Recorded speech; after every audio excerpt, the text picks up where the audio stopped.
Take one. You're watching the Questionnaire podcast. What can they say? You are checking out the Questionnaire. What's your name again? The Questionnaire. Would you like to have questions? I don't got it. I'm not that guy. Submit yourself. Super fun and entertaining. This is the Questionnaire. In one form or another, comic books have been around since the 1800s. Yeah! So keep them alive, ladies and gentlemen. And remember, that art form, technically, I don't agree with that. I think it's the cave drawings, right? I think that would be the first comic, right? They just didn't have paper, right? And this is the Questionnaire. I am the Unknown Factor, a.k.a. Wait, I said I was about to... I am J.U.F. Clark, a.k.a. the Unknown Factor. Let me flip that around the way it should be. Maybe it does go the other way. Who knows, right? I very much doubt highly anybody, you know? And this is Questionnaire Season 3. We're rolling. It's been a blast. It's, man. And you know what? I don't think this gentleman has been on Season 3.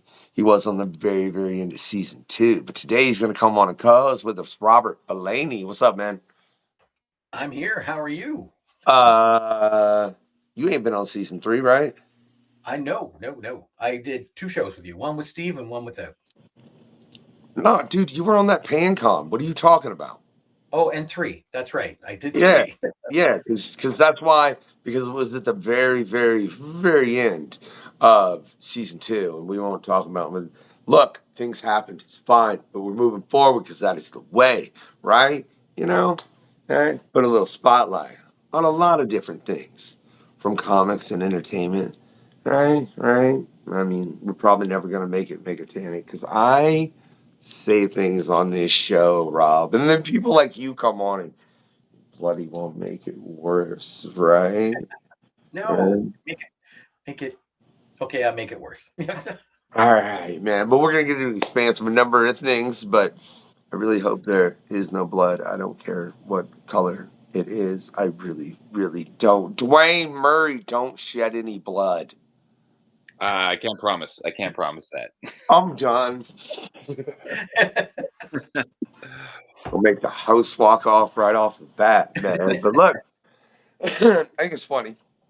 You have a very extensive IMDb. It is. There's a lot there. We're going to get into that a little bit later. That's why specifically, Rob, I hit you up because, you know, Rob does that whole film thing too, and we honestly focus mainly on comics. But then at one point you were like, I don't know if you've read my books. Man, I have had Ahmed Rafat on the show.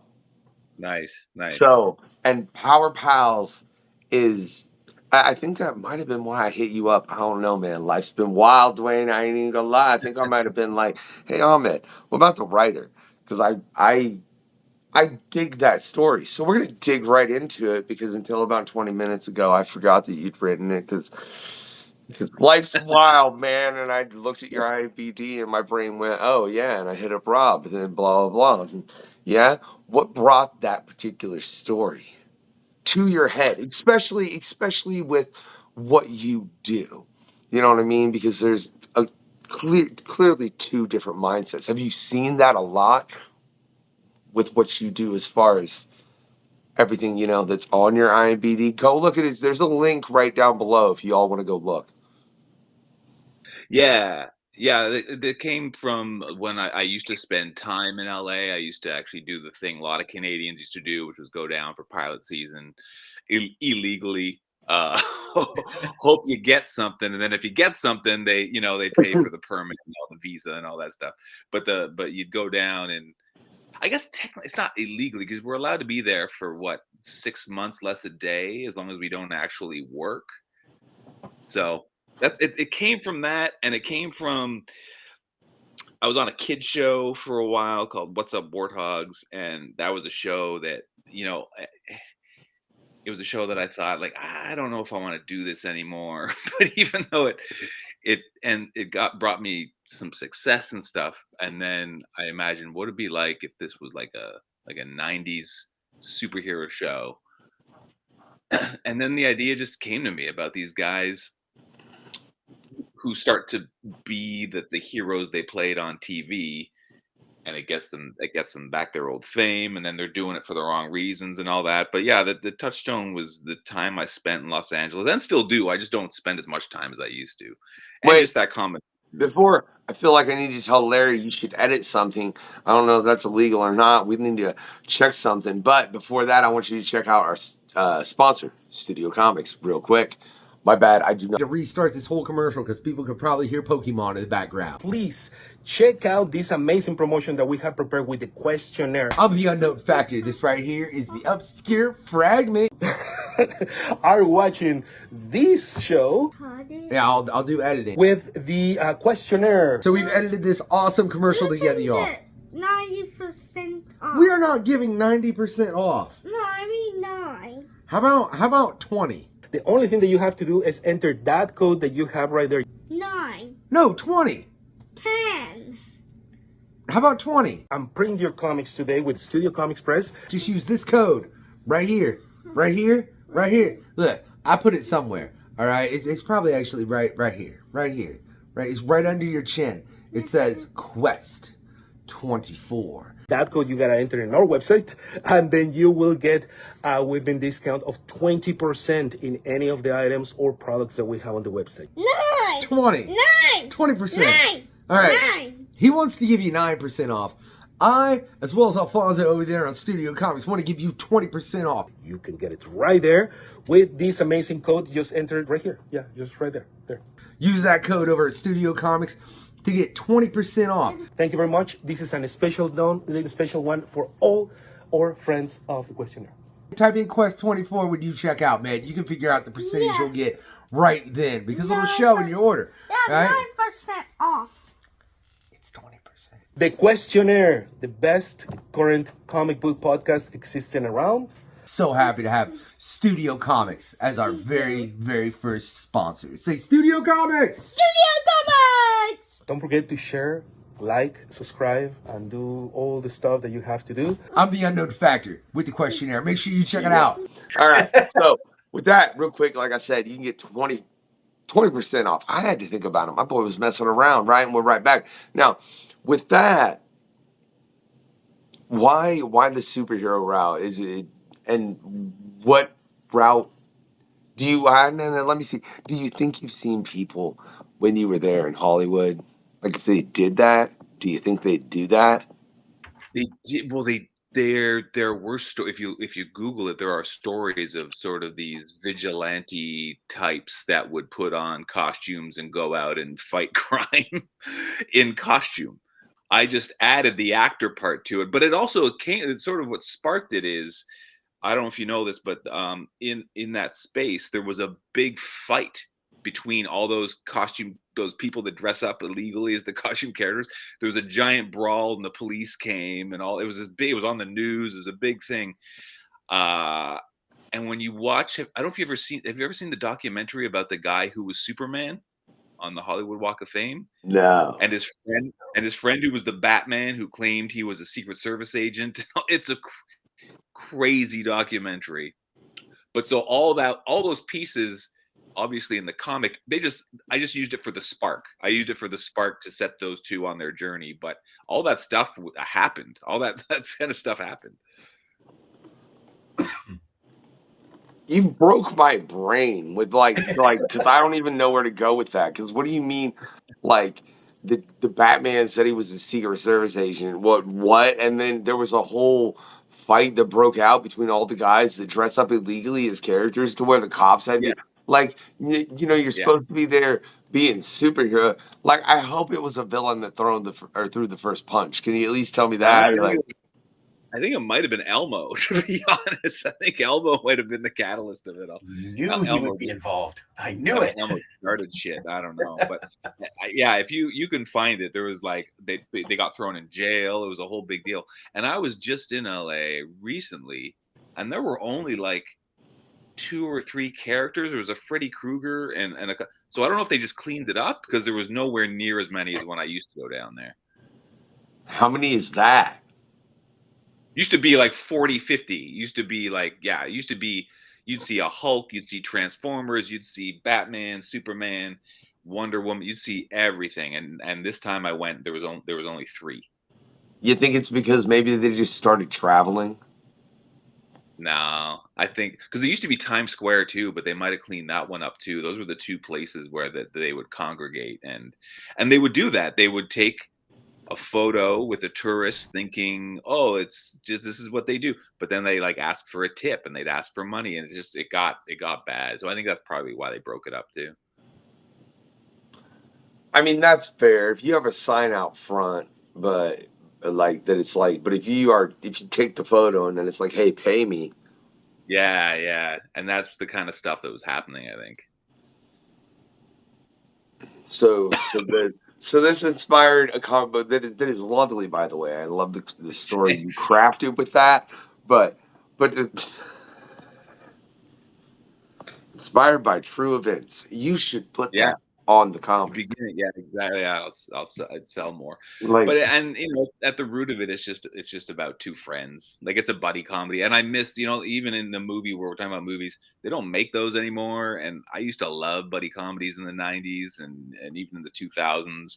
The Judd Apatow, well, and they don't really make them anymore. And so I was like, and you know what? When I Justice League, Booster and Beetle, like Quantum and Woody, they used to make them in comics all the time too, and they just kind of stopped. And those were my favorite books growing up, like the Kevin Maguire Justice League stuff, and I love that. Even Lantern and Arrow, like I know they were dealing with more serious topics, but they still had a good rapport, like a buddy comedy, and that's just seems to be gone. And yeah, that's funny because I was more of a Marvel guy. I'll be real honest, but those were the books I loved. Like I don't remember like when they put Spider-Man and the Hulk and Ghost Rider and the last one's gonna escape me, but as the Fantastic Four. Oh yeah. What was it? It was Hulk. Yeah, Hulk, Spider-Man. It was Ghost Hulk. Rider. Yeah, Hulk, Spider-Man, Ghost Rider, Wolverine. Yeah. There you go. Yeah. That's the best. It's like, I'm afraid of this team, and only one of them is in any way, shape, or form willing to hold back. The rest of them are just gonna smash you or set you on fire or stab you a lot. Yeah. That's funny though. I think about that. There aren't that many. I can't think of. I mean, they did the Deadpool Wolverine recently. Marvel did. Yeah. But why? And then Deadpool Batman. But I mean, those are different than just seeing them on a far more regular basis, like you used to. Yeah, and those are solo characters they mush together as opposed to an actual duo. I love Quantum and Woody. I miss that book. I thought that was a fun book. And I'm sure, Rob, can you can someone tell me what's the last real big comedy buddy movie they made? Godzilla and King Kong. Shut up, Rob. I'm just saying. That was lovely, man. That was the greatest response. But they used to do like 21 Jump Street, The Good Guys, Dumb and Dumber, even like all that stuff. That used to be a really common thing, and yeah, they don't do it anymore. Well, Rob, have you ever made a buddy movie? I have not. I want to, but I have not. But I also want to make a buddy western is what I want to make. Well, like even Unforgiven had an element of that. Even Unforgiven had because it was Hackman and good voice guy. What's his name? Morgan Freeman. Morgan Freeman. Well, it was Clint Eastwood and Morgan Freeman. Sorry, and Hackman was the bad guy. Yeah, Eastwood and Freeman. Like I was on Tombstone. I was so confused for a moment. Oh, okay. Yeah, I was like, they're naming actors that aren't in that film, and then I was like, oh, wrong movie. You could go Tombstone because you got Wyatt and Doc. That's what I thought. That's why I was so quickly when you said that, I was like, that's a western with a true comedy element. Butch and Sundance.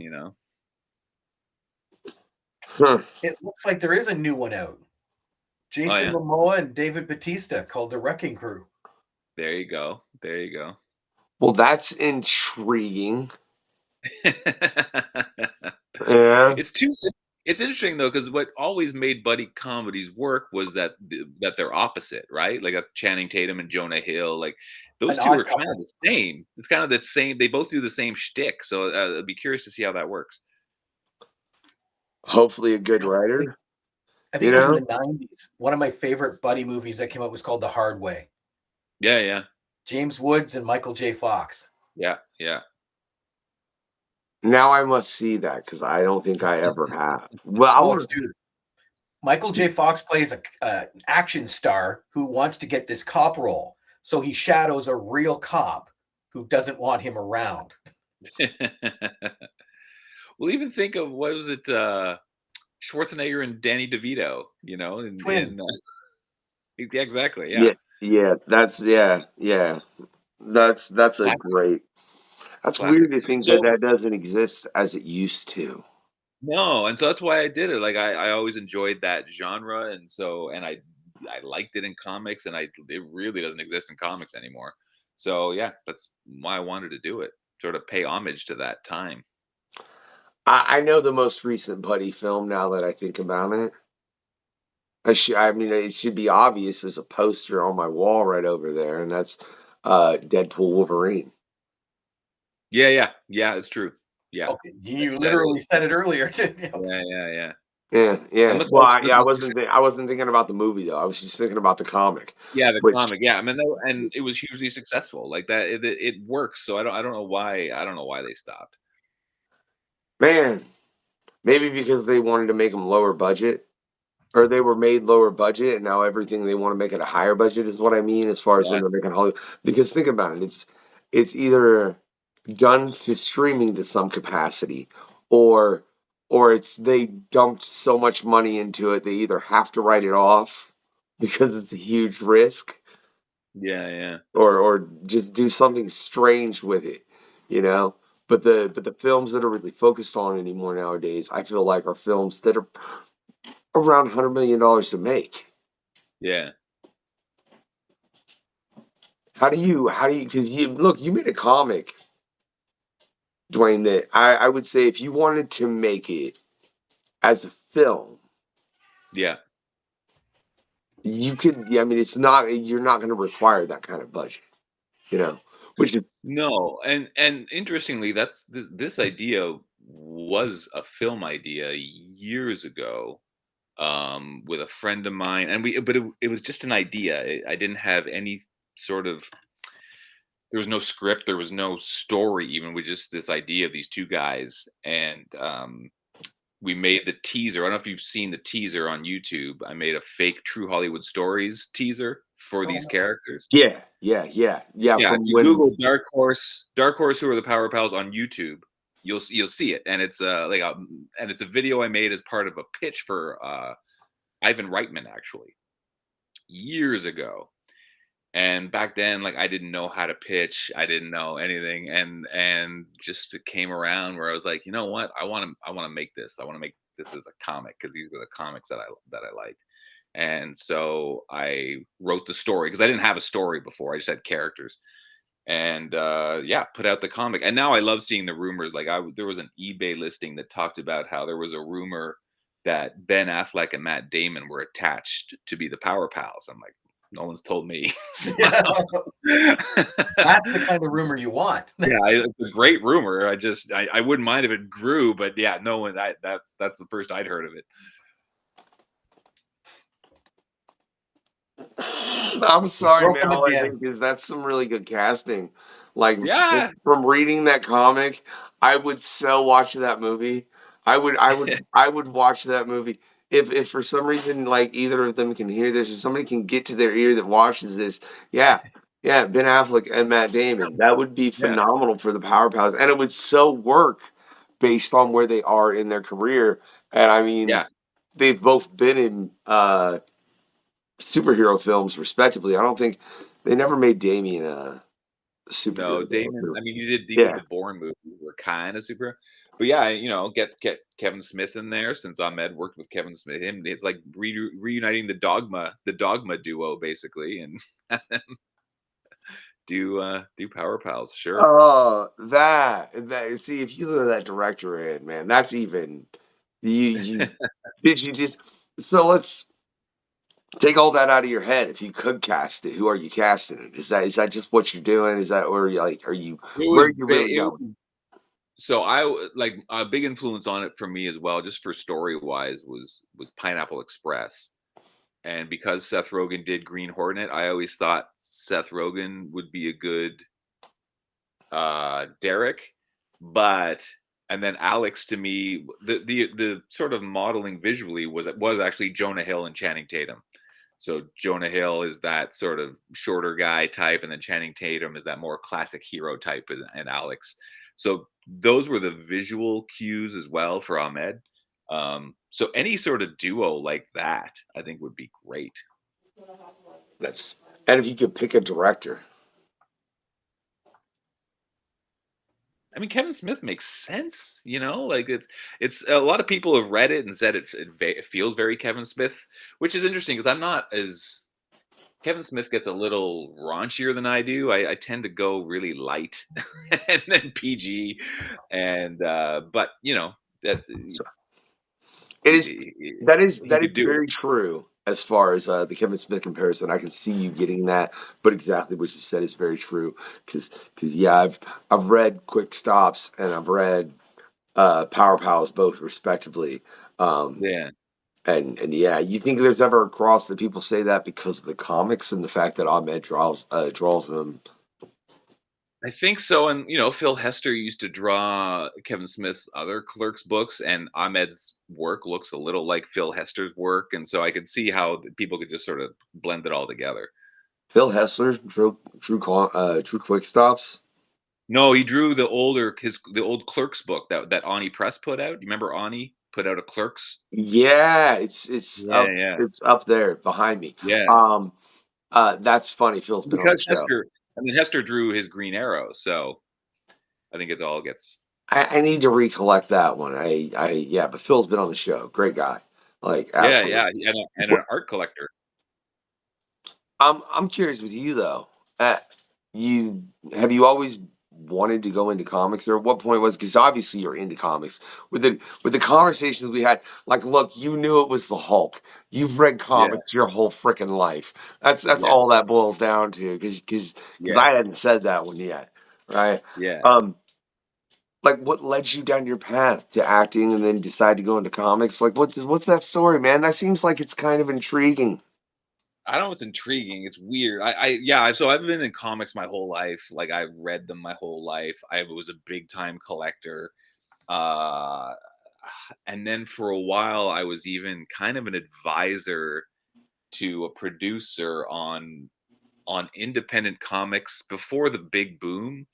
I was kind of identifying projects as that's a good indie one to option, that's a good one to option, that, and then I would break down whether I thought it would be a good TV show or film. And I was doing that for a while. And comics just seemed like this other thing. Like I knew, like they back then, especially like Mark Waid just wrote comics. Like that's the people who wrote comics. Now the writers write everything. And so it seemed like an impossible thing to break into. And I couldn't draw. And it really was the stuff that like Jeff Lemire, Matt Kint, those guys started making indie books that got the attention of the big two. And so sort of fast forward when Kickstarter and all that was starting, I was like, you know what? That's what I'll do. I'm going to write this as a comic because now I've known comics and I've adapted comics. I've done all that stuff. I know how to construct a comic. I think a lot of screenwriters don't. And I think they try to just hand artists a screenplay and say, draw this. And that's not what it is. So with Better Place, I took it, I rewrote it over the course of a year. I hired Sean Daly to draw it. And I was going to just kickstart it and print it. But I sent it to Top Shelf. And then they said, well, we want to publish it. So I let them do that. And that was sort of how I broke into comics, I guess. I just made a graphic novel. I didn't kickstart it. Top Shelf published it. And then Tyler Boss, who I adore as an artist and as a person, he did a page for me in Better Place, and I told him the Power Pals idea, and he said, "You know what? I'm going to forward this to my editor at Dark Horse." So he did, and then they called me up and said, "We want to publish this." So that's how I got in. That's it's all. I mean, and I've only done those 2 books. I'm working on my 3rd book now. Um, Comics is hard. I don't know how, I love it and I want to keep doing it, but man, it's hard.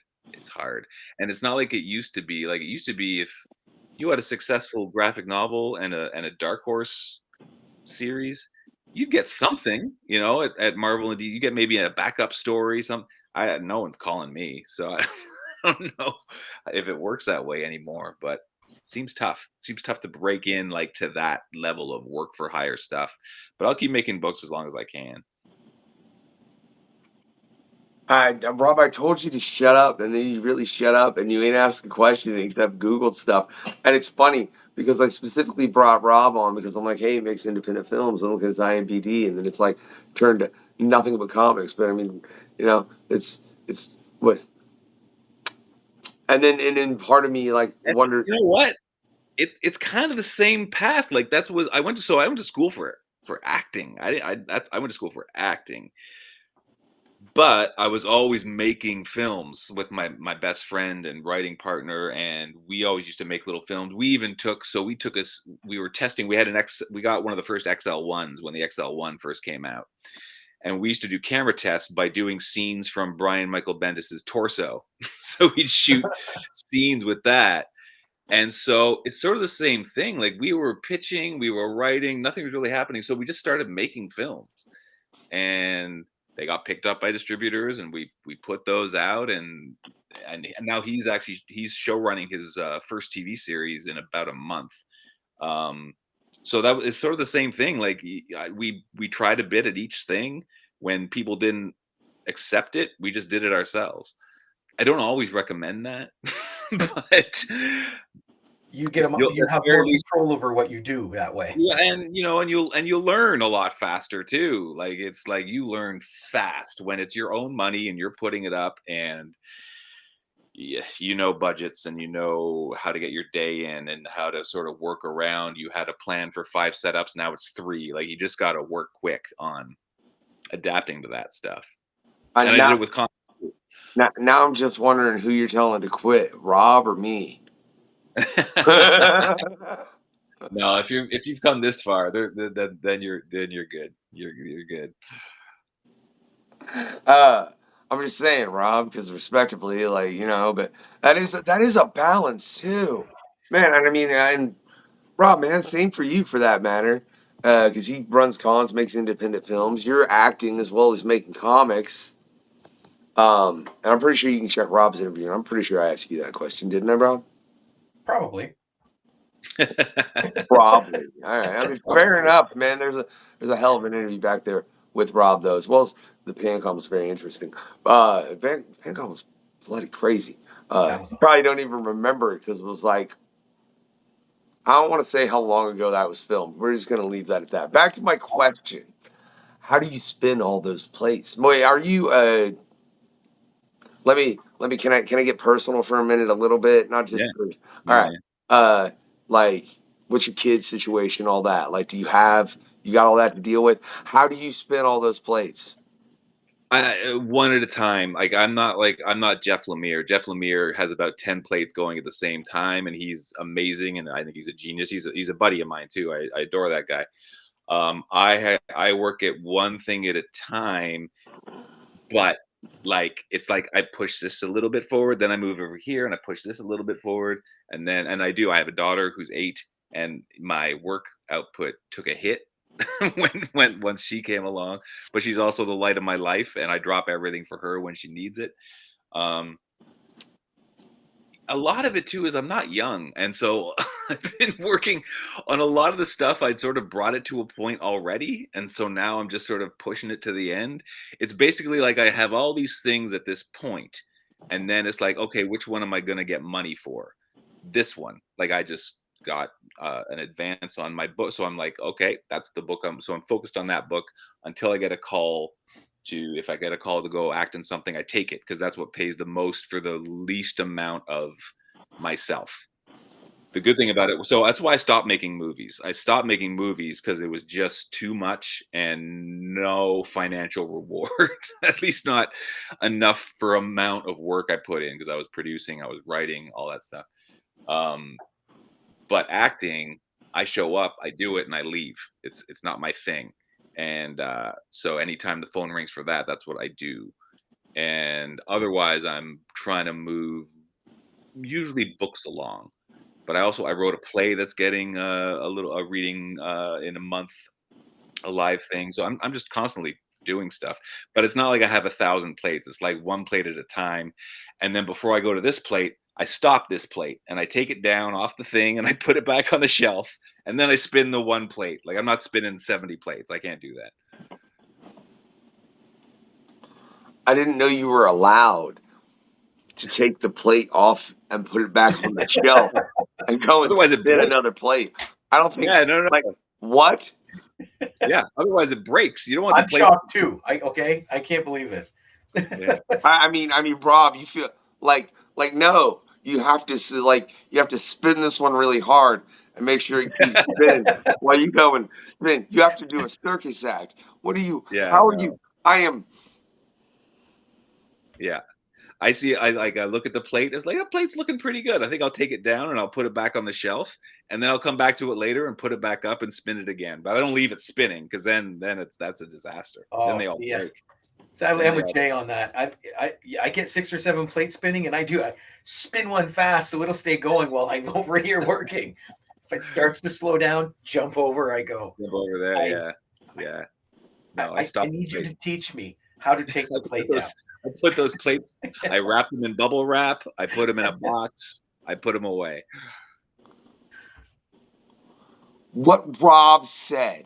I want an explanation about how this works in life. What do you?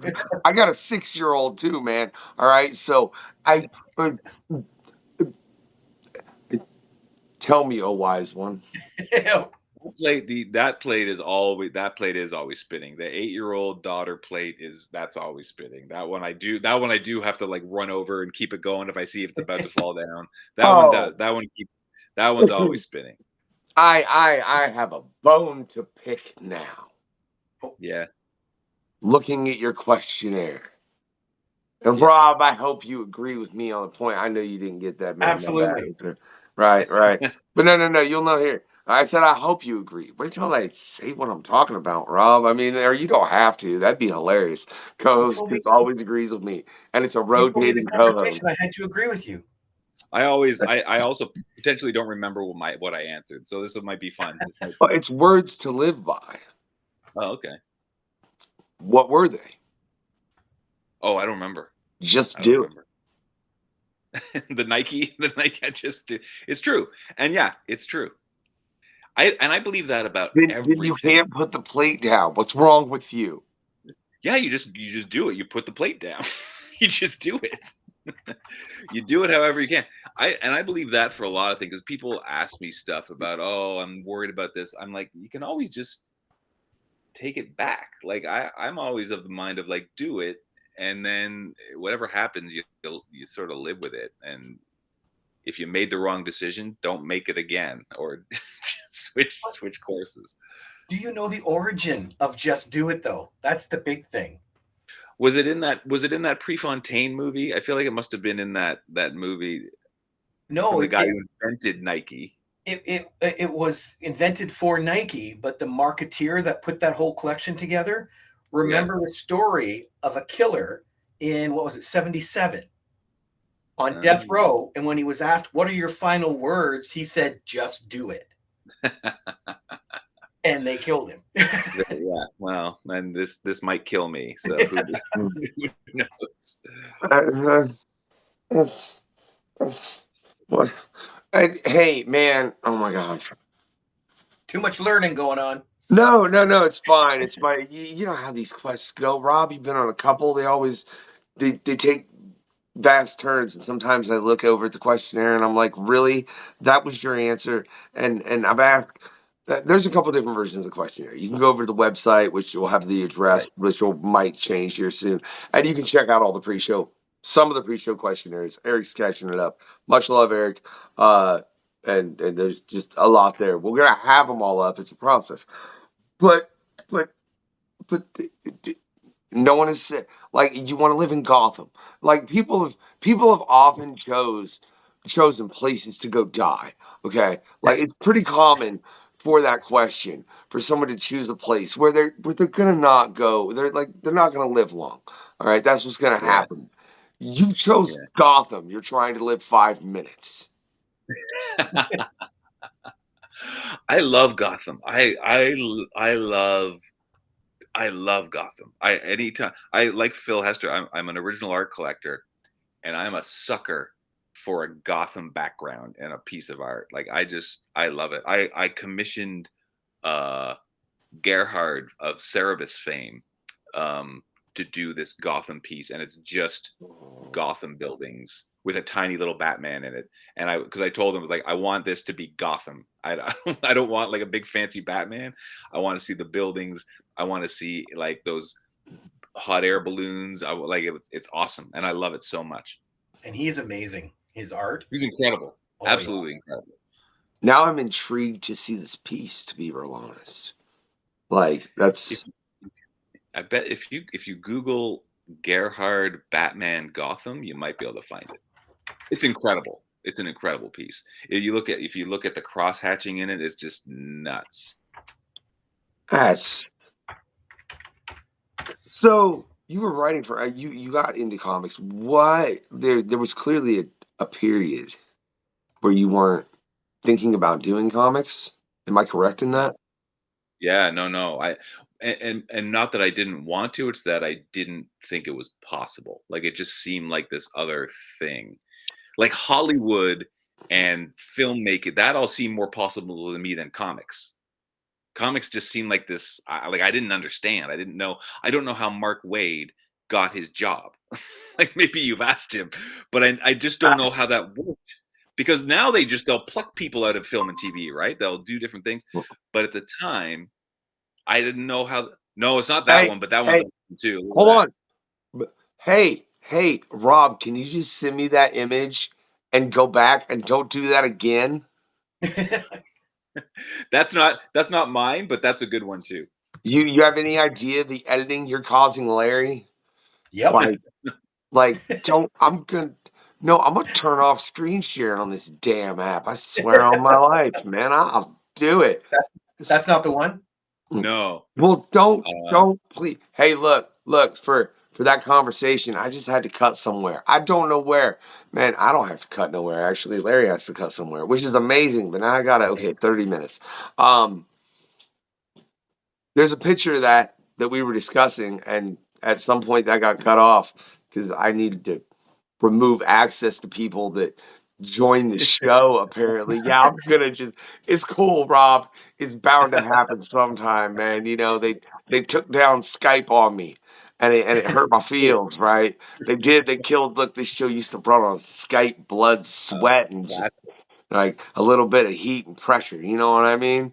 And they took down Skype on me, and new programs are a pain in my rear. But yeah, that was a phenomenon. Like, where were we at in the discussion when you pressed that button, Rob? No, I'm getting into writing comics. Yeah, no. So yeah. Thank you. Yeah. So yeah, I didn't think about it. That it's funny that and we've not talked to Mark Waid. I'd love to have Mark Waid on the show. You said several different names that we've had. Like Jeff Lemire is another one that I would love to have on the show. But recently we had Mark Bagley on twice, as a matter of fact. Nice. Pleasure. And some of the things he said kind of resonate with what you're saying, which was. This is not a quote of his. I can't remember whose quote it is, which is terrible because I go through a lot of names. Leave me alone. And he hasn't been on the show, or I would remember because I remember who said the quote. But it's somebody asked at a convention, "How do you get into comics?" And his answer was, "You don't. And when you do, we're gonna plug up the hole that you got through." You know, and Ross makes the counterpoint. It's understandable, and I don't understand how you didn't see more of this in LA in all honesty, which is the fact that, look, there are only so many jobs, right? Like, only so many people can write Spider-Man or Wolverine or Batman or whatever, this or that, right? So, yeah, why would you, as the writer who's consistently writing it, not want to look and be like, yeah, no, you really didn't see that in LA?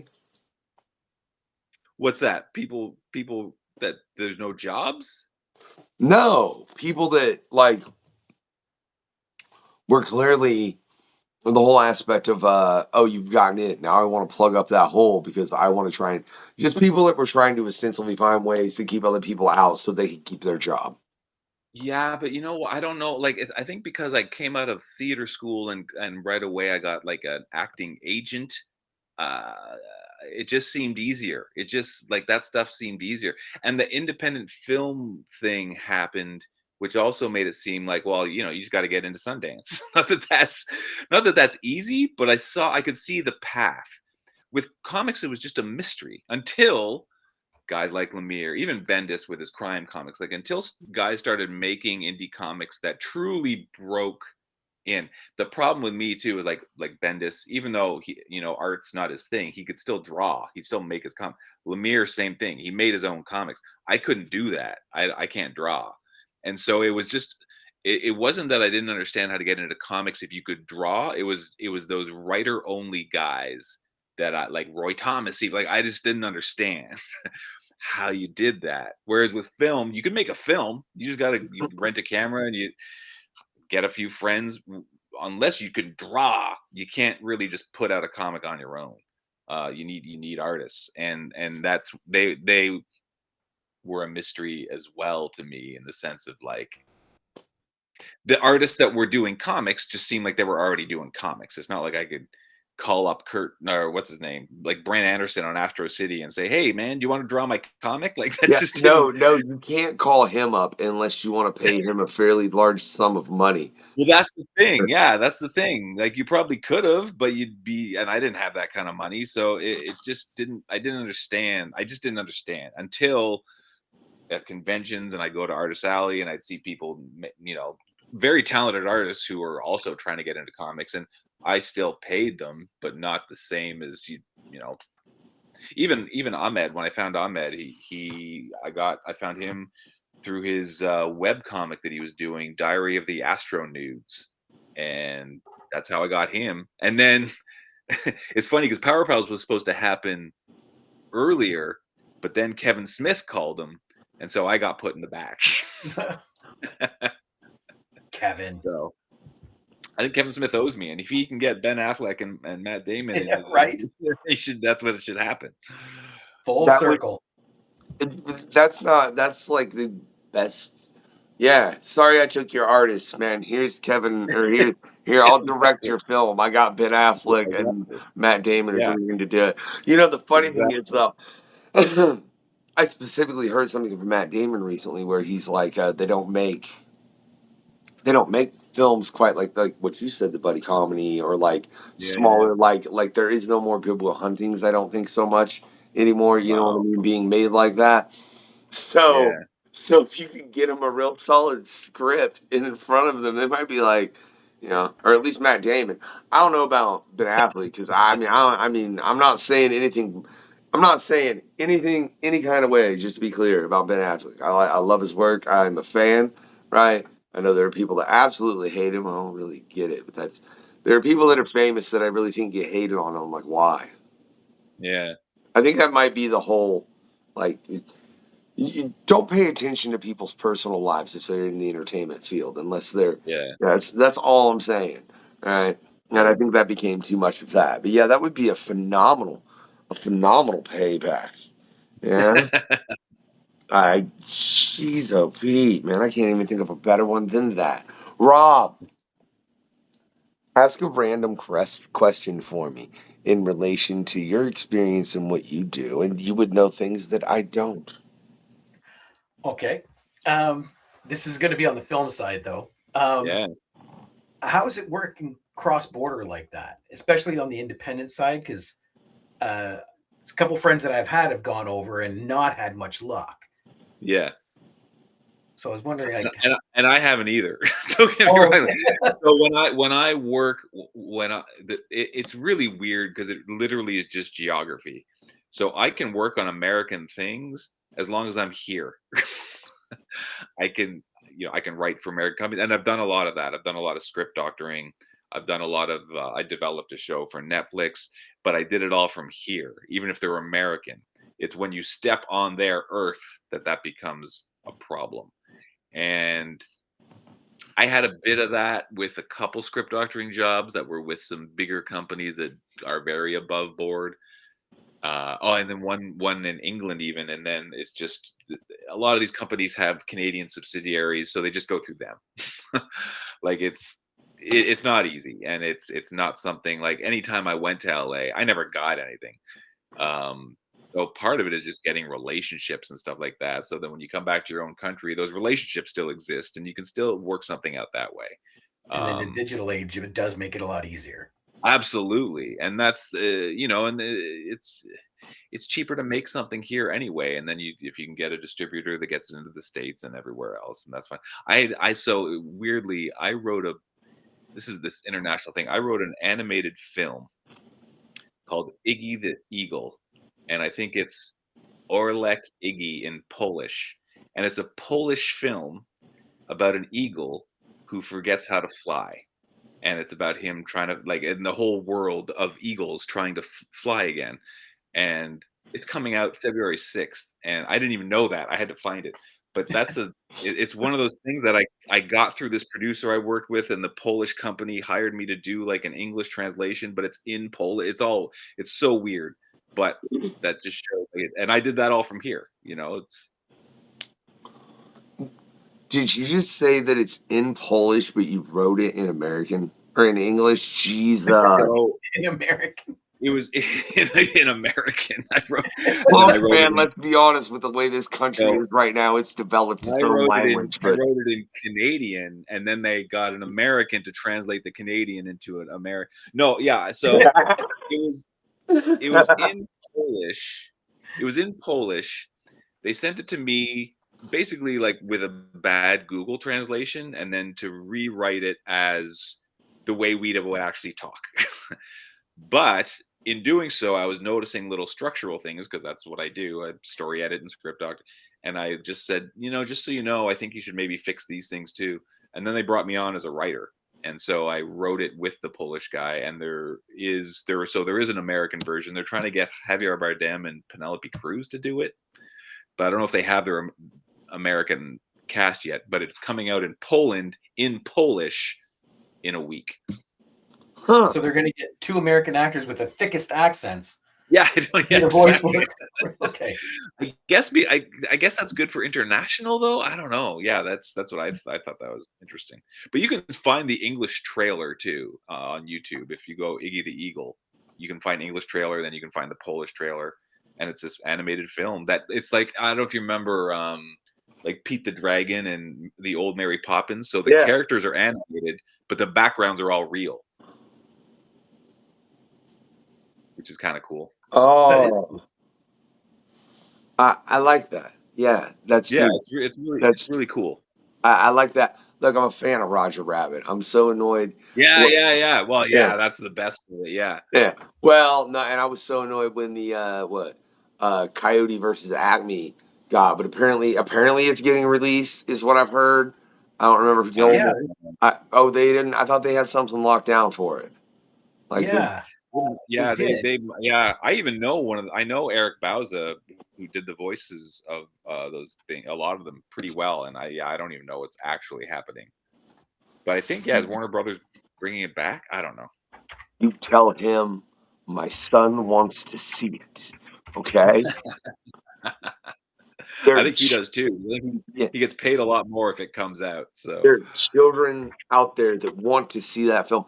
I don't get that. Did you see much of that in Hollywood as far as with production companies, like maybe even on a smaller scale? Because obviously it's become more noticeable, with the Batwoman and that. Yeah. Real quick, I think August 28th. What's that? August 28th is the release date for Coyote versus Acme. There you go. Not to the same degree, like what you would see more often of, and that's what Power Pals was based on too, was like a pilot would come out, and then you'd even see, like, remember the Captain America pilot and the Justice League pilot, like even what was it called in the '90s, Generation X. I don't know if you remember that one. It ran for a season. No, it only did a movie that was a pilot, but I don't think it did a whole season. No, you're right. My bad. Yeah. Yeah, all the So old school Marvel movies. So those yeah, were all exactly. pilots, because I just thought they were little independent films they made. So they're called backdoor pilots. So like they're in the guise of a like movie, but you use it as, because it's on TV, you use it also as a pilot to sort of spin off into a series.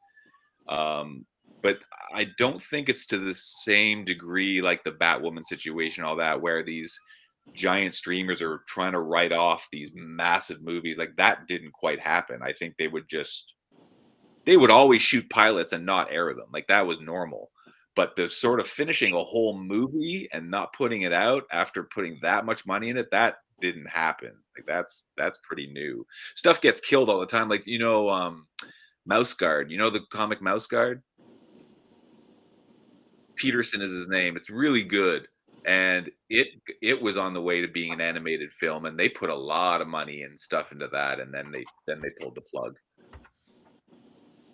But yeah, it doesn't get the same fanfare as like a Batwoman.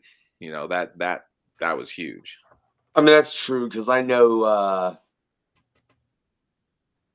Bone has been offered several times, and then that's another one. Yeah, which annoys me, because me and my boy have like read everything except book 9, because he's like, that's a little much, Daddy, and I'm like, I didn't expect it to get like this, dude.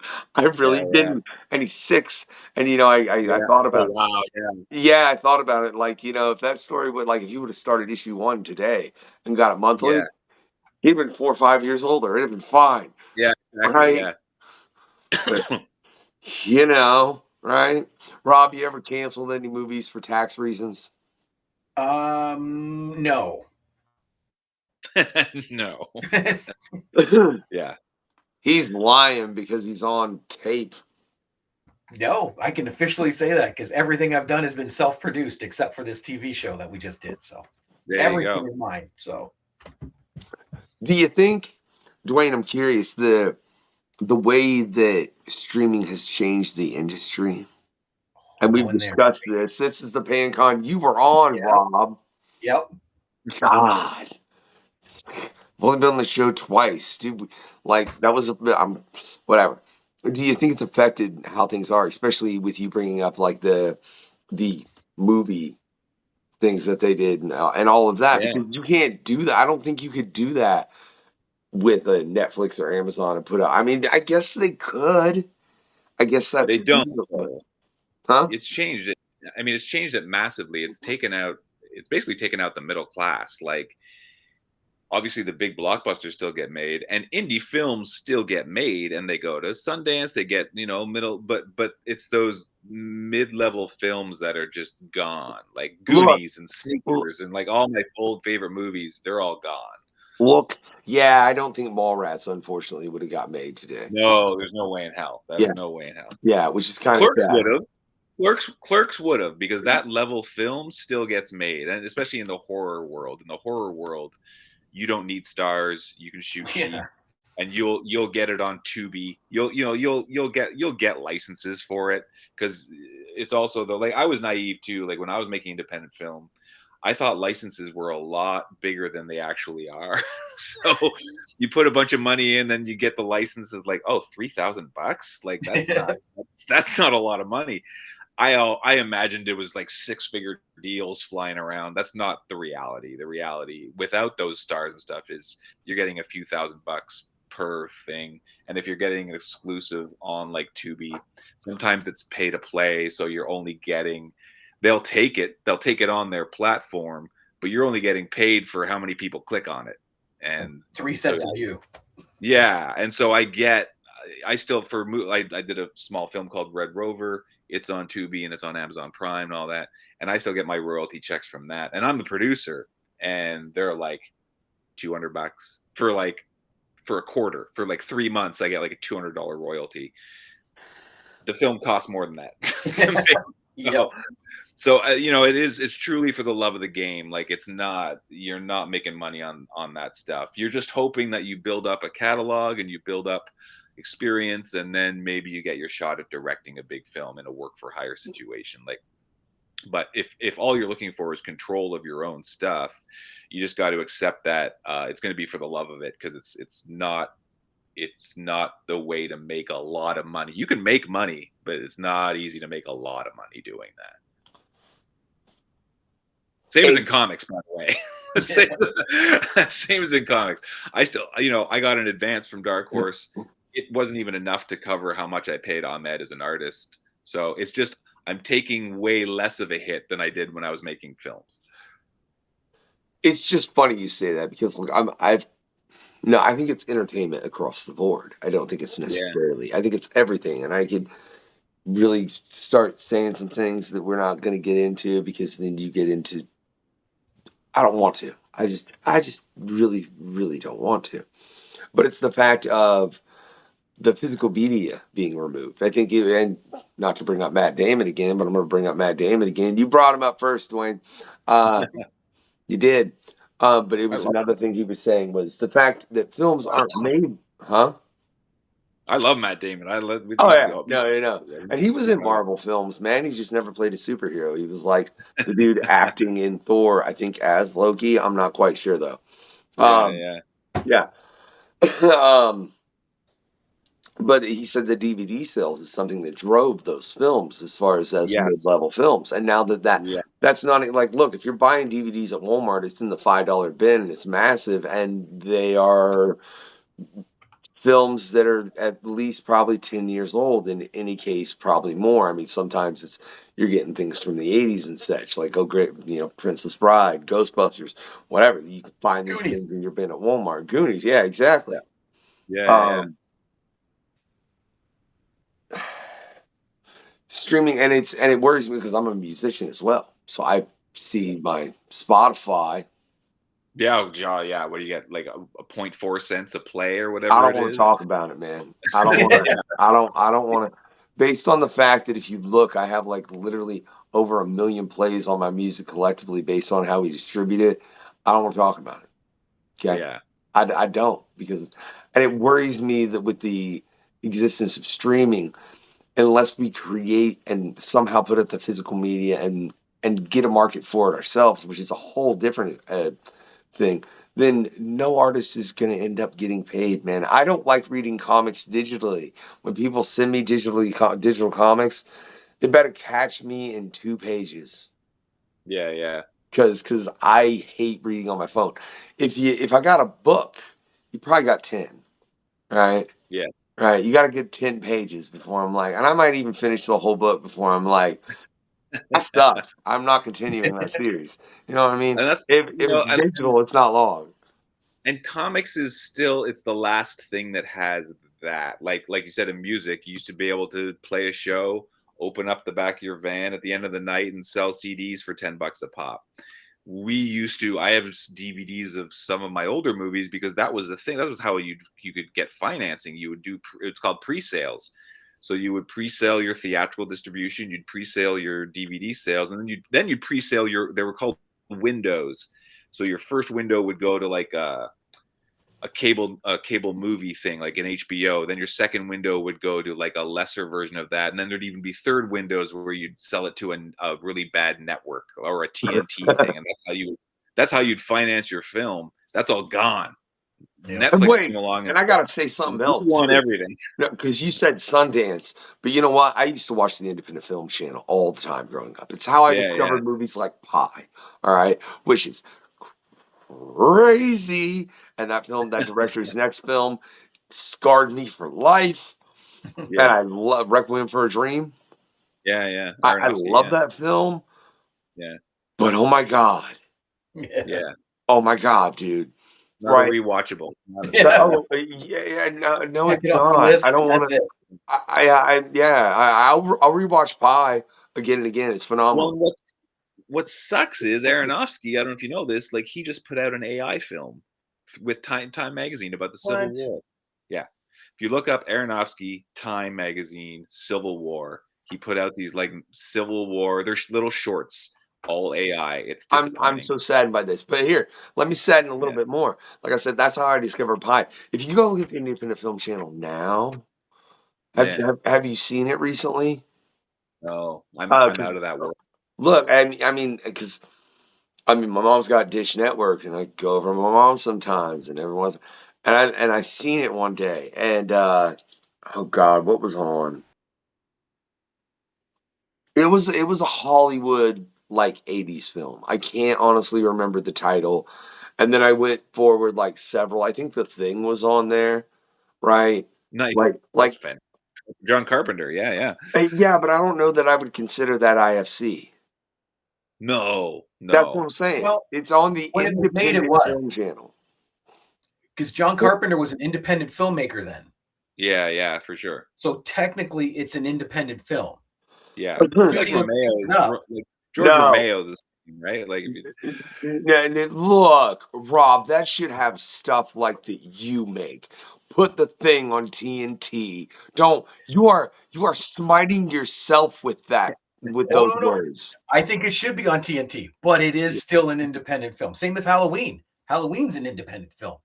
Yeah, Texas Chainsaw Massacre. Yeah.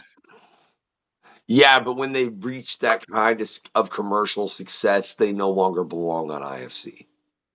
Yeah, and no, I mean those. That's what I'm saying.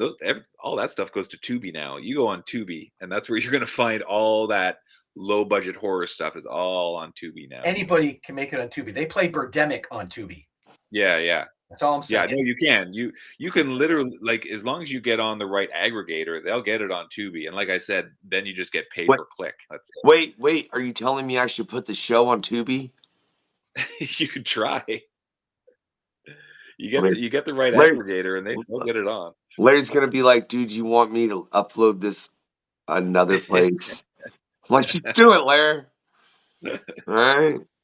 At least it's not because a better place, I think, they had the most amusing streamer name, which is oh God, what is it? Now I'm gonna be annoyed and not be able to remember.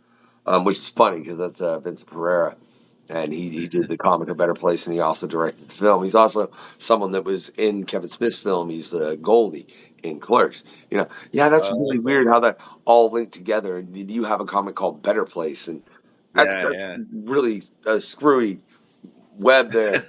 Duane, because then I got Ahmed over there too, you know what I mean? And phenomenal. Like I said, check out his past quest. It was a great conversation. Right. I lost my point in the web. We lost physical media. Streamers are ruining everything. Aaron Aronofsky's making AI movies. Oh God! It's all doom.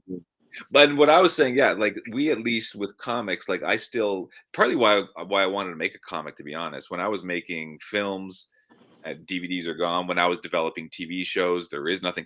I wanted something like my book. I can hold it. It's got a spine. I can look at it on a shelf, and there's something about that I love, and it's why I want to keep working in this medium, is because I love the physicalness of it.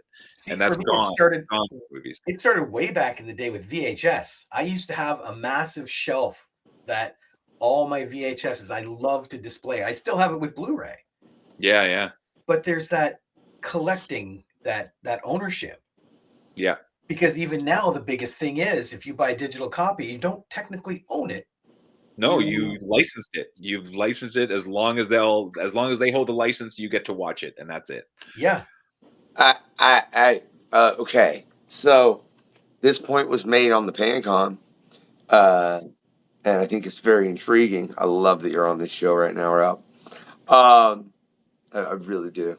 Thanks for coming on, man. You too, Dwayne. But in the efforts of streaming, you're right. One, you never ever own anything, but if you actually have the physical media, then you can watch it. But streaming, as discussed on the PanCon, do you know where I'm going with this, Rob? I think I do. Okay. Sometimes can make you be like, screw it, I'll just throw something on. Even though I have the thing in front of me that I want to watch. In that case, it was Iron Man 3. This is my lazy story to show how lazy. No, it's okay. It's okay, Rob. I've since had discussions with people where they said they did the exact same thing. Yeah. I wanted to watch Iron Man 2, and this is back when it was on Netflix. And I'm scanning through, and it wasn't there. They had pulled it off or something, Yeah. right? And it's like, crap.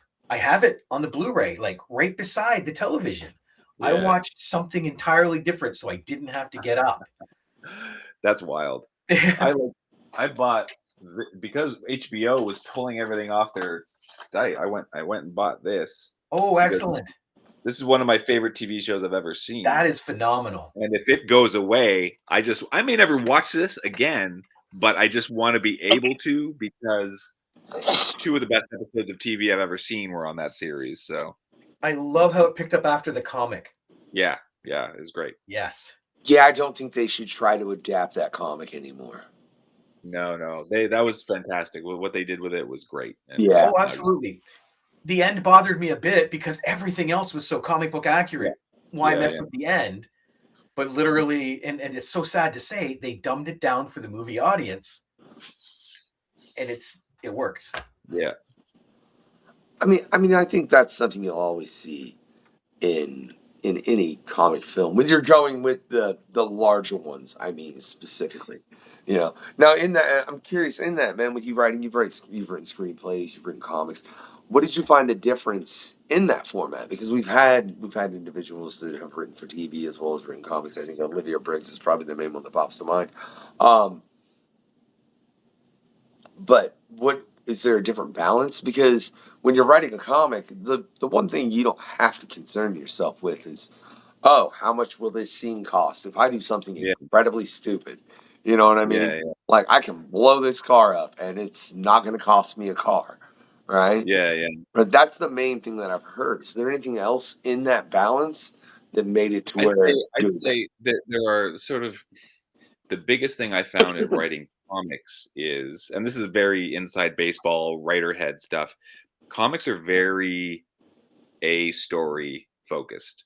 They're almost all A story, meaning you don't really leave the characters to go see something. You do a little bit, but not the same way you do. Like in TV, you need an A story, a B story, a C story.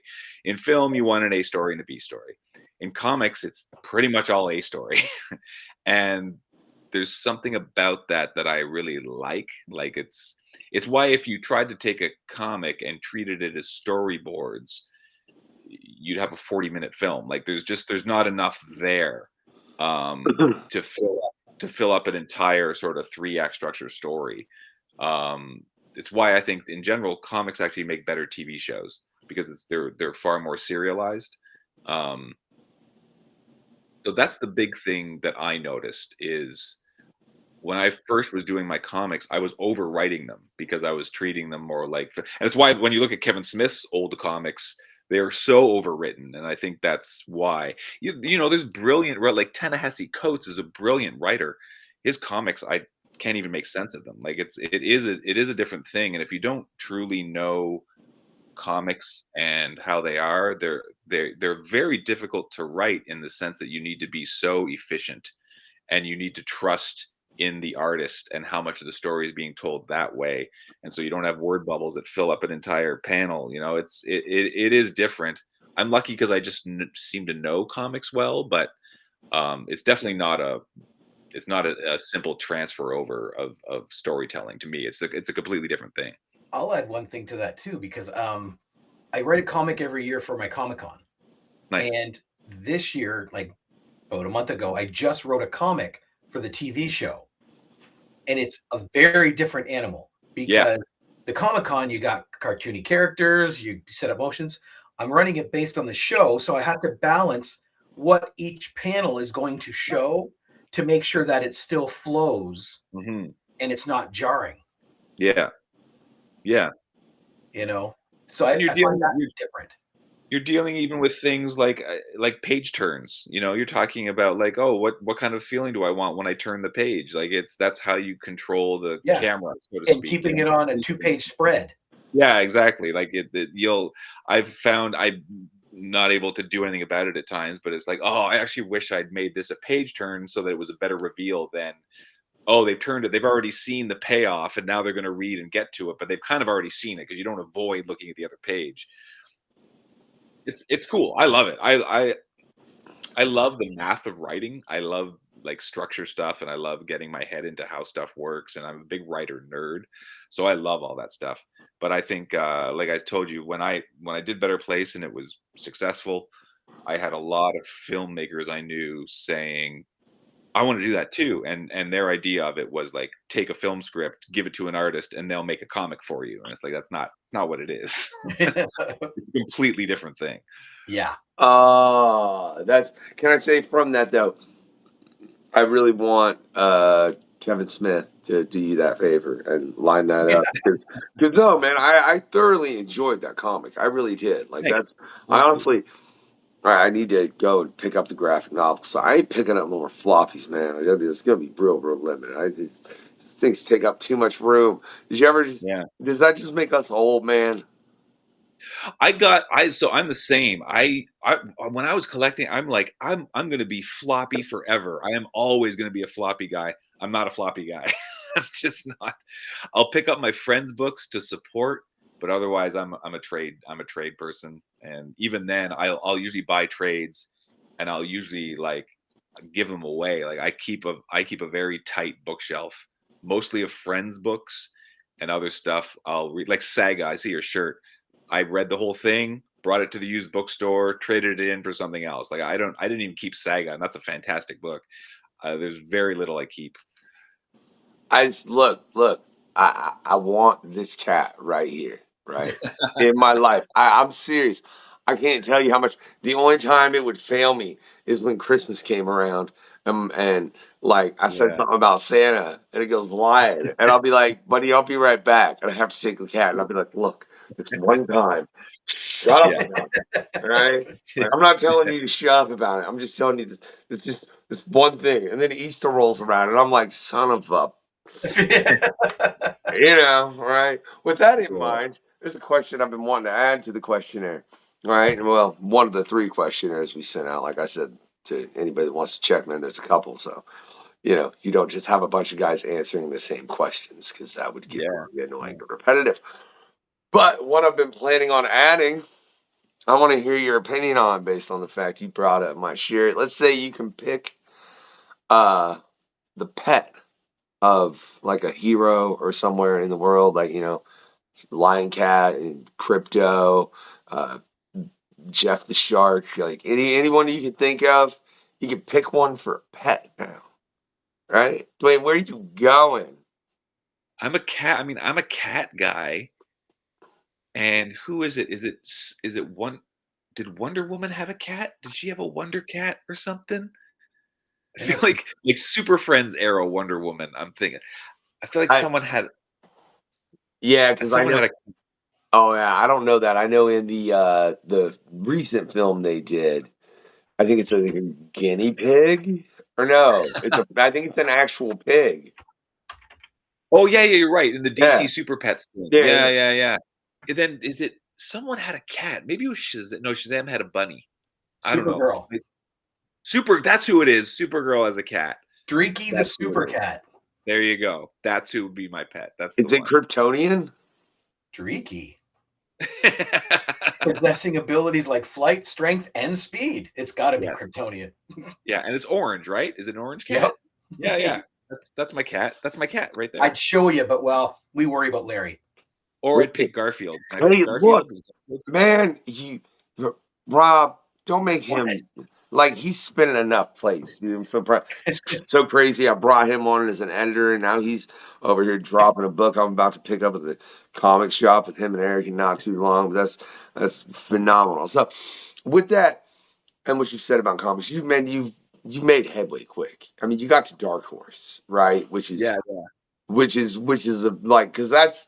I remember back in the day when I started collecting, I initially started on Marvel. I think it was Dark Horse first that got my attention outside of Marvel, and it was because Aliens, Predators.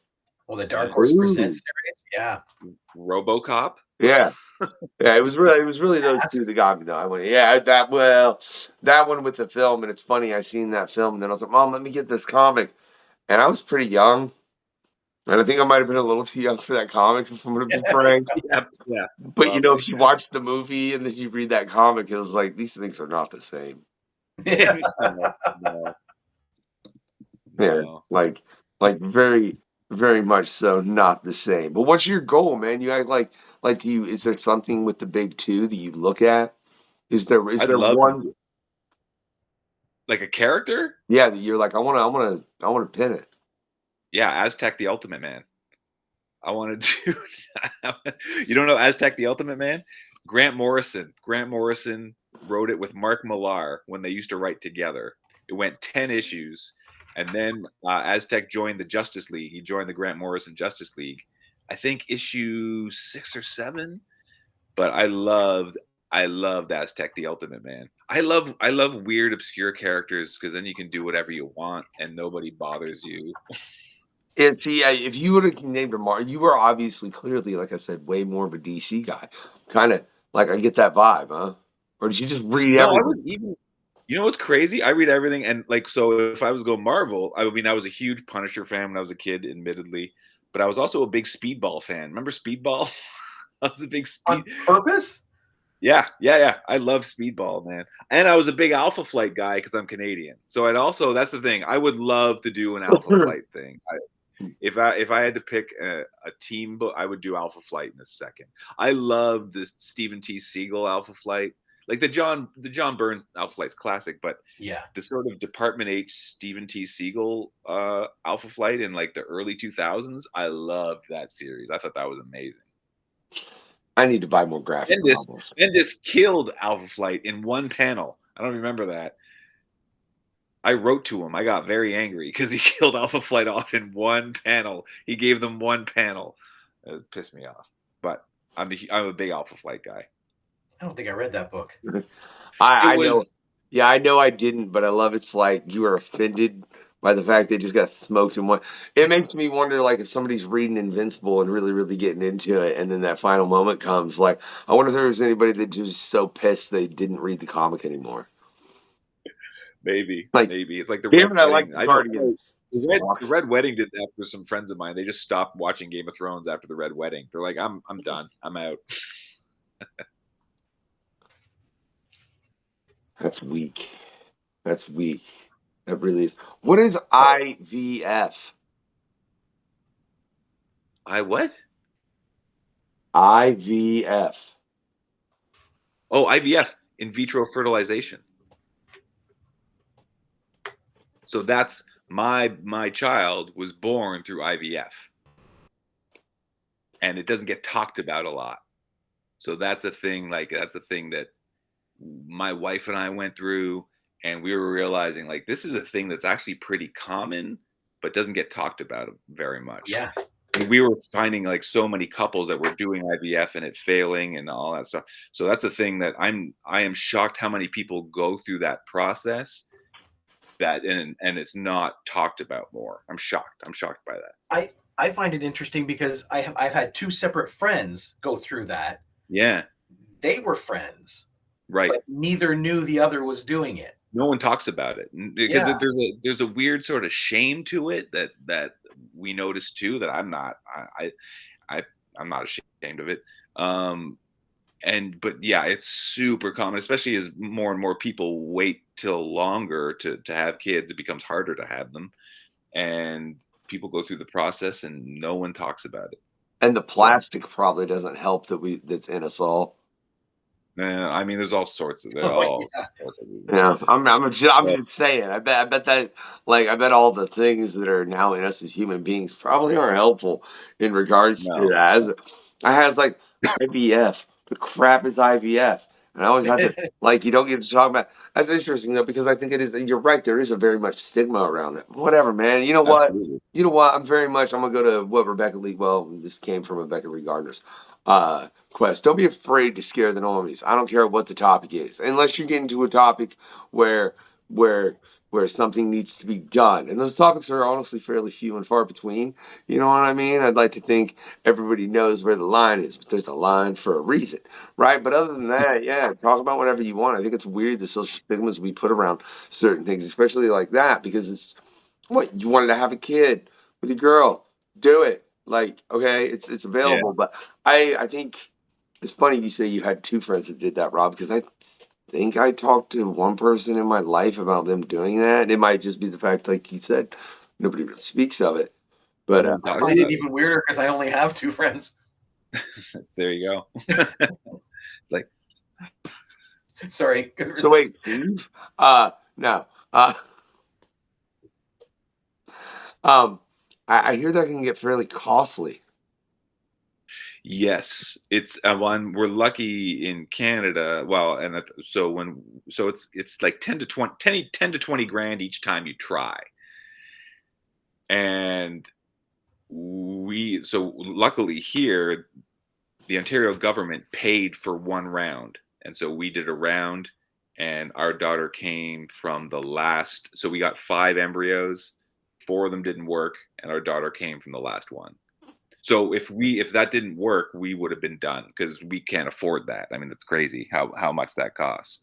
So yeah, it is. It's very expensive. And even covered, I still ended up paying like 10 grand just for the hormones and all that other stuff. Like that, they pay for the treatment itself, but there's still a bunch of stuff around it, and that still cost about 10 grand.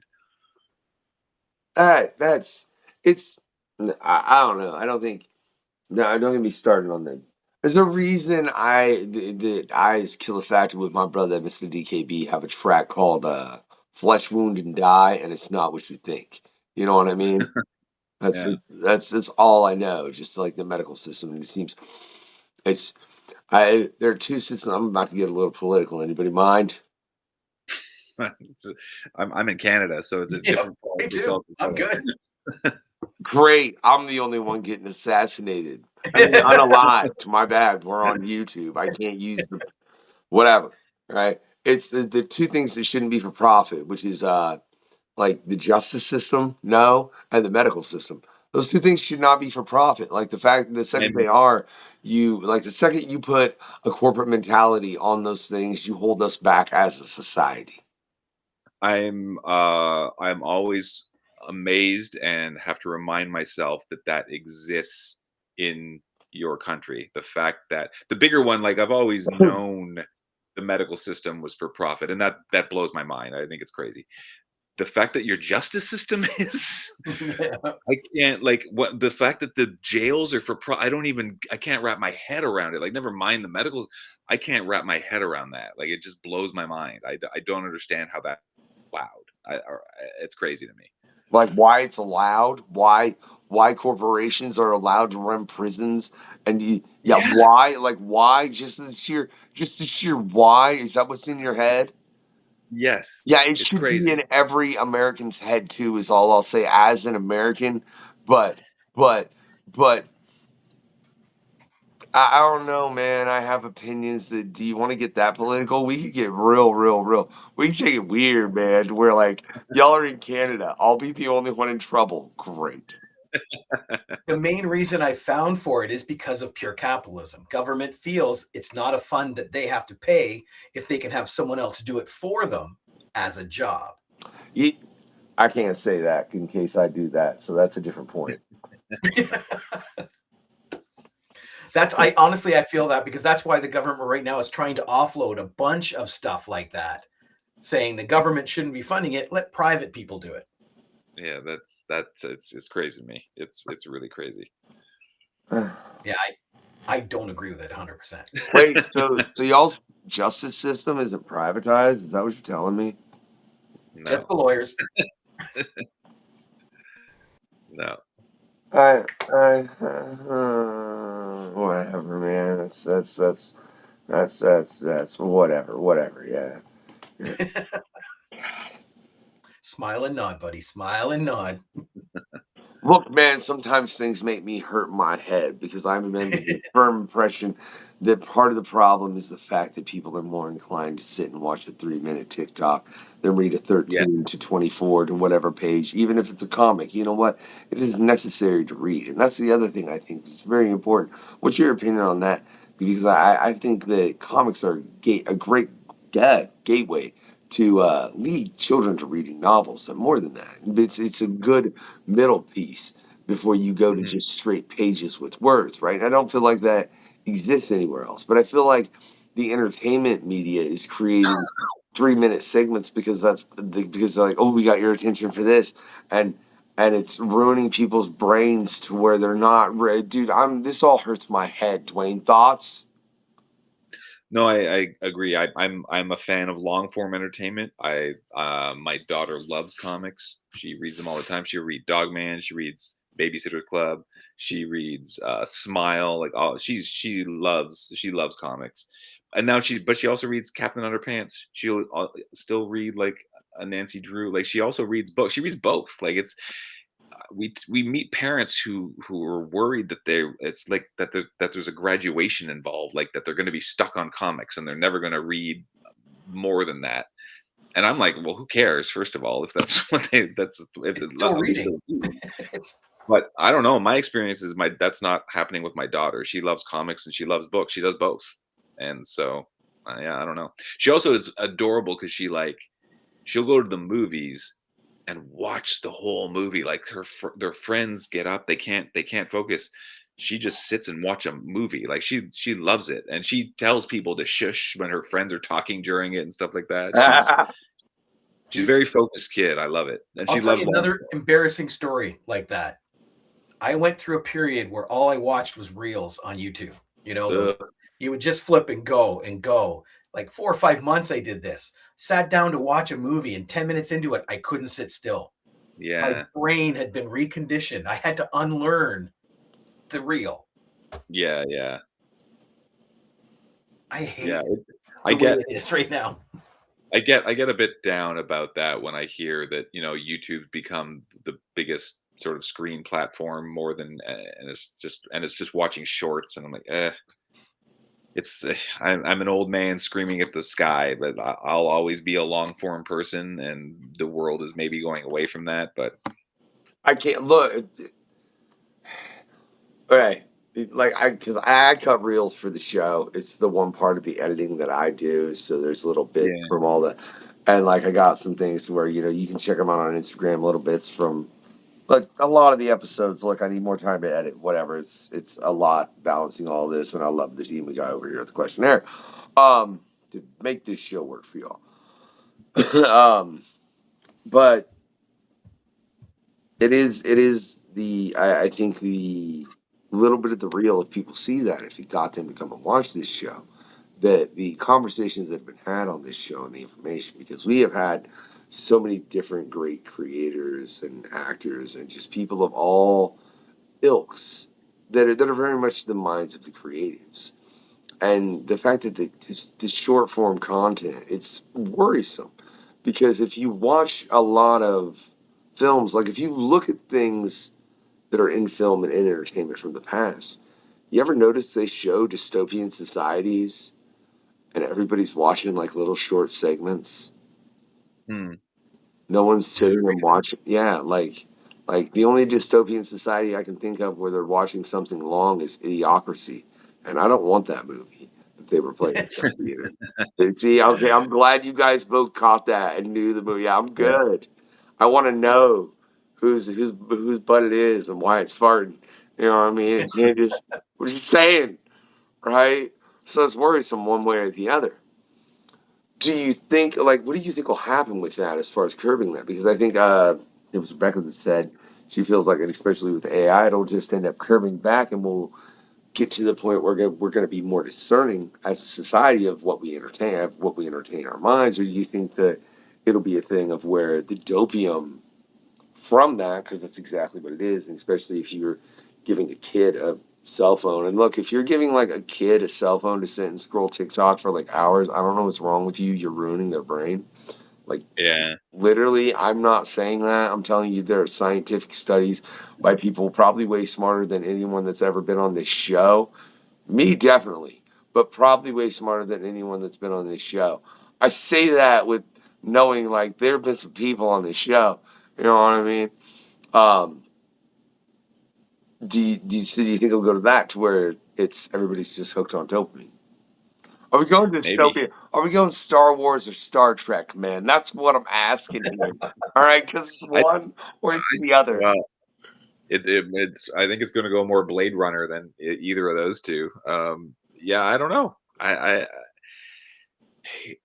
I think my experience is very different from what is out there. I'm a little cut off from seeing what's actually happening because I only experience kids through my daughter, and she's not like that, but not yet. She's also only 8. Um, and the same as with her friends. Like they're not there yet, but I hear about it, so it's not something I like. Well, and if I'll add with 2 points. One with the AI. I know we run a film festival here in Chatham, and if anything comes through with AI, it doesn't qualify because Yeah. it's all about filmmaking, not about talking to a computer and having it do it for you. Yeah, yeah. So I think as long as there's little bastions like that, real film can survive. And the second point is, I think the format that we just used for our show for Bell is probably going to see the format you see, because we have a feature film. It's 2 hours and 10 minutes, but it's broken into 6 parts to become a series. Yeah, yeah. And that's how a lot of people are going to end up consuming so much.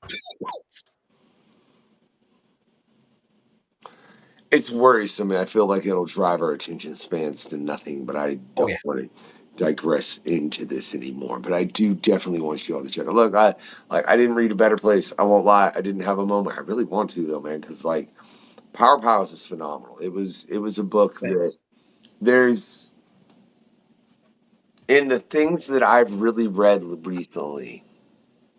Yeah, I see why Dark Horse is like, hey man, just give it to us and shut up. Right. With that, I'm gonna wrap this up, man. I'm gonna shut up because I really am kind of hungry. I ain't even gonna lie. I'm really kind of hungry. Rob, unless you got another question, Rob. I did bring you on. I feel like I talked too much. I was like, Rob, come co-host. We talked all about comics. I brought Rob on specifically because I was like IMBD, and then I looked and I was like, oh, Power Pals. Dude, the one thing I love about doing interviews is knowing what the focal point is and focusing on that. And the focal point was Duane, and it was his comic, and it was the story, and that's what I wanted to accent. So I thought he was about to be like, and it was supposed to be filmed, but we will not. Look, with that, I hope you giggle with that a little, Rob. If you know what I'm talking about, you know what I mean. You know what I'm talking about, right? So check it out. If you've enjoyed this quest, right, what I want you to do, right, is I want you to send Duane, right. Oh wait, on a Loch Ness. I want you to send Duane a Loch Ness monster, right, which is burgers from every burger joint. It's a Loch Ness monster. It can get them. Don't worry about how it did it, right? And a bunch of booths. Yeah, that's a UK bar. I see them in Indiana all the time. I guess I'm fairly close though, as far as proximity. But I swear I see those things at gas stations, dude. If it is what I'm thinking about, I don't know. Man, Boost. Whatever. Yeah, burgers and booths just to come and sit and chill with him while they get eternally until they sit in the eternal sunshine of a spotless mind. My brain did not want to wrap around that quick. I'm trying to read too fast. It happens, ladies and gentlemen. Now, on the other end of that, right? If for some reason you ain't enjoyed this quest, firstly, why do you hate watching like over an hour of anything? Like, I guess go watch Reels because I think that would even be better than hate watching. I don't know. Maybe it wouldn't. He probably would get more information from that. But that's neither here nor there, right? If you didn't enjoy it, for some reason, Duane's just like annoyed you. Maybe you really don't want Matt Damon and Ben Affleck in Power Pals. You're wrong. They should be, right? I really think Kevin Smith would probably raunch it up though, which would probably like make it commercially successful more. I ain't gonna lie, you know. People love them some blah blah blah blah. But if you didn't, right, like I said, what I want you to do is I want you to wait.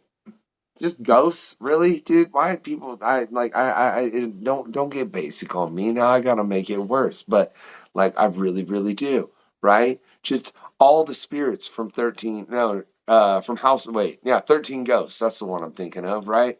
Yeah, you know, all them. They're just gonna all come surround you, sit you down, get out a bunch of microwaves, throw fish in all of them, right? Well, they play an endless cycle of the English patient. That's just for you, Duane, right? But that's only if they didn't enjoy it. I really hope y'all enjoyed this quest, man. It's been a pleasure, Duane. I've had 10 thoughts about 10 other things, but I always do, and that's what's up, right? For everybody out there, what I want you to do is make sure you click all the links in the description, right? You can find Power Pals, you can find Better Place, you can find, I don't know, I'm going to be like, hey, Duane, send me all the links you want in this description. So whatever's there is what he sent me, right? I'm just going to do that, right? Right? You got a list of links, Duane? Yeah, I don't know. I have a website now. I started a website like a week ago for the first time. Fine. There's only one. And all my links are there. But my wait. movies, books.